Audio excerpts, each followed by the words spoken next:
You know, I'll never forget the day that we actually got to go pick up this little girl named Rebecca. She was 9 years old. Her mom had died. Her dad had been killed by cattle rustlers. She was living with a grandmother, but the grandmother never really took care of her. So every morning she would have to wake up and she would have to find her food. She would have to find her water.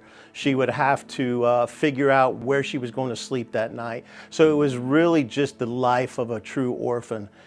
My name is Rebecca Akiru. I'm from Turkana and I've lived in the House of Hope in Lodwar.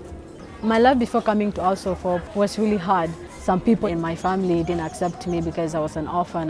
They looked at me as a responsibility, as an obstacle. I went nights without eating food. It was really hard. When I met her, we drove up. She was standing in the doorway of this hut.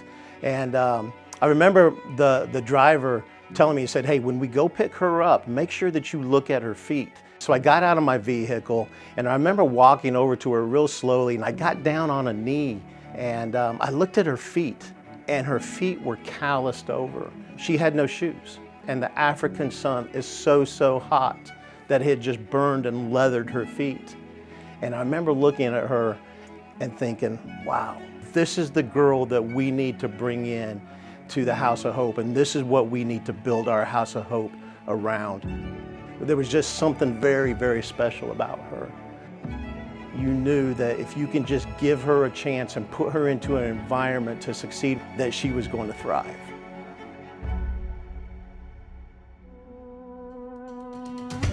So I get asked the question all the time, what's it like to be a House of Hope orphan?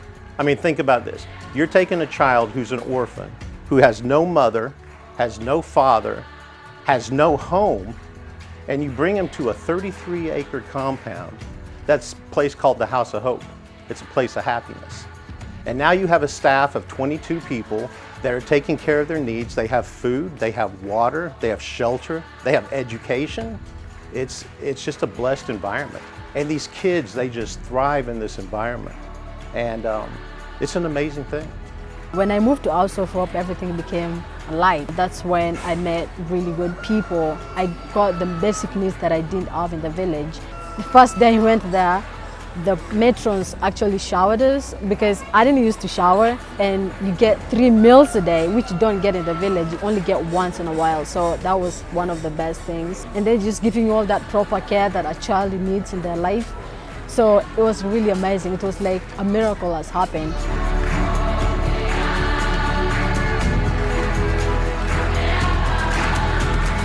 So now you fast forward to where we are today, and Rebecca's a 21-year-old beautiful girl. She's educated, she's healthy, she speaks 3 languages, and she has this great opportunity to be a part of House of Hope on a daily basis. Not only did she come through the program as an orphan child, but now she actually helps facilitate teams. She facilitates people coming and going from the U.S.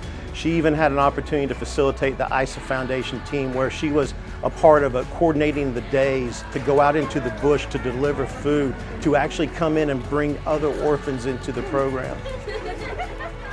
I've been here sometimes to contribute the food to the people and also to just be around them. It just gives me that feeling, you know, you're at home. House of Hope has prepared me for life as an adult, because through being around such amazing people, help you to grow up, mentor you, teach you all the responsibilities in life, teach you how to be hard on yourself so that you can be something in life. Her story is one of 67 stories. Every one of the kids at House of Hope have a story just like Rebecca's. You know, Rebecca has that special place in my heart. She always will, she always has. And you know, I don't know what her future holds, but what I do know is that she had an opportunity all those years ago to come into a program called the House of Hope, and it wasn't by accident. And I just truly believe that because of that, Rebecca's future and her potential is unlimited.